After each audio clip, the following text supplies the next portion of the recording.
These books have footnotes, and they have lots of lists. Ruby is a mind that's going blah, blah, blah, blah, blah, blah, blah, all the time. Sometimes it's going blah, blah, blah, so much that she has to go on a tangent in a footnote.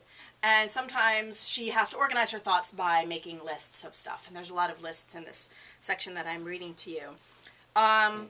Ruby has a boyfriend. His name is Noel. And everything was great with Noel. He was her real live boyfriend until he went off for a couple weeks, 4 weeks, and suddenly disappeared and stopped calling, writing emails, stopped answering his phone. He just went AWOL. So she's upset. And she lives on a houseboat, and she's hanging out on the houseboat, and a speedboat putt-putts up to the dock. And her old crush, Gideon Van Dusen, comes out of the speedboat. Gideon hopped out, wearing nothing but a pair of board shorts and a bead choker. His dark brown hair was wet and hung over his face. I had never seen him without a shirt on, and for a second, I didn't recognize him. But then he said, "Ruby, hey, how are ya? We're nearly out of gas. Isn't there a station up at the top of the hill?" "Hi, Gideon," I said, meaning, nice abs. "Yeah, there's a station. Do you want a can to put the gas in?" I looked at the boat, where 2 more shirtless guys were tying up to the dock. Both were clearly friends of Gideon's from Evergreen. I could tell by their sideburns, hemp bracelets, and sandaled feet. "We got a can," said Gideon. "We were wakeboarding in the middle of the lake when I suddenly realized we were on empty. It didn't seem safe to try to make it all the way across to fill her up. We might have gotten stranded, so we docked here." The 2 guys waved at me as they headed up the hill carrying the gas can, while Gideon shook the water out of his hair and smiled down at me. I said, "How come you're not going with them?" and tipped my head to where his friends were pushing through the gate that led to the street. Gideon laughed. "I didn't bring any shoes." "Well, it gets you out of having to hike up the hill to the station." "True. Hey, do you have a Band-Aid I can borrow?" Now this is going to sound insane, but a part of me was surprised that Gideon Van Dusen, who traveled the world for a year before starting college, who played guitar badly and didn't mind being bad at it, who folded his laundry so neatly, who had been class speaker at Tade Prep, and who obviously spent quite a serious amount of time doing sit-ups, I was surprised that Gideon Van Dusen, who seemed so well balanced and comfortable in himself, would need a Band-Aid. He seemed so perfect to me, I guess. An older guy who's got it together. A guy so confident in himself that it seems impossible he'd have a hole in his skin. A hole that might actually be bleeding. "You can't borrow one," I told him, "but you can have one to keep." He laughed and I showed him into the houseboat. I went to the bathroom to get Band-Aids, but before I went back to the living room, I stopped and put on lip gloss. I thought, 1. What? I have no lip gloss on. My lips feel dry. This lip gloss has nothing to do with Gideon. 2. Oh, fine, there's a shirtless college boy bleeding in my living room. I want lip gloss. 3. I can still be in love with Noel and want a shirtless college boy to think I'm good looking, can't I? 4. Maybe I can't.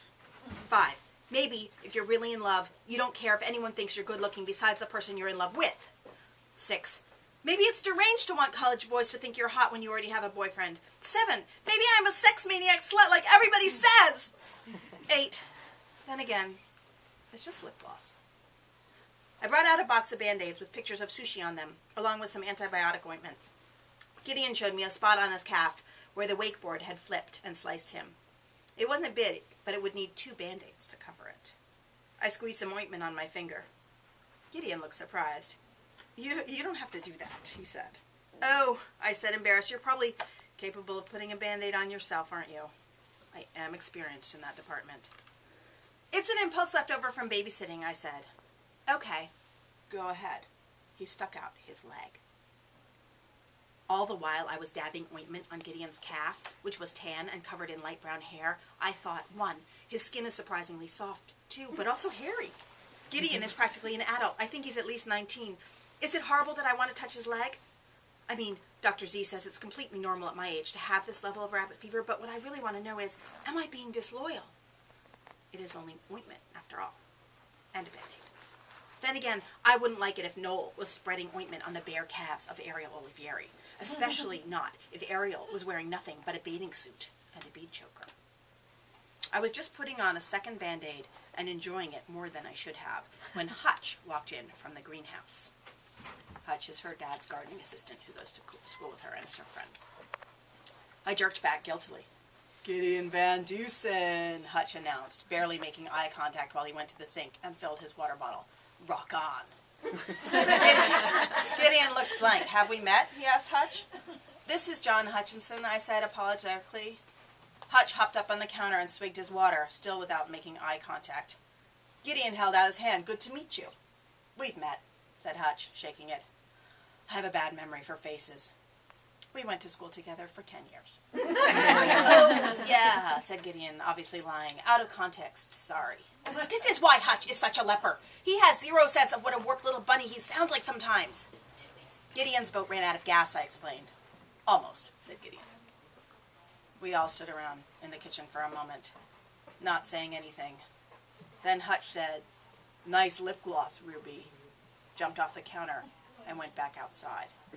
What? Why was he commenting on my lip gloss? Since when did Hutch notice my lips anyway? Was that your boyfriend? Asked Gideon, plopping himself on our couch. No, I said. Why? He seemed a little tense is all. He's a friend of my boyfriend's, I explained. He's just being protective. Realizing, oh, that's what nice lip gloss meant. It meant, Ruby, you are going out with Noel, remember? So, you have a boyfriend? Gideon asked. He leaned forward and touched the hem of my sundress with the tips of his fingers. I think I do, I answered. I have a boyfriend who doesn't call me back, I thought. I have a boyfriend who doesn't answer my emails.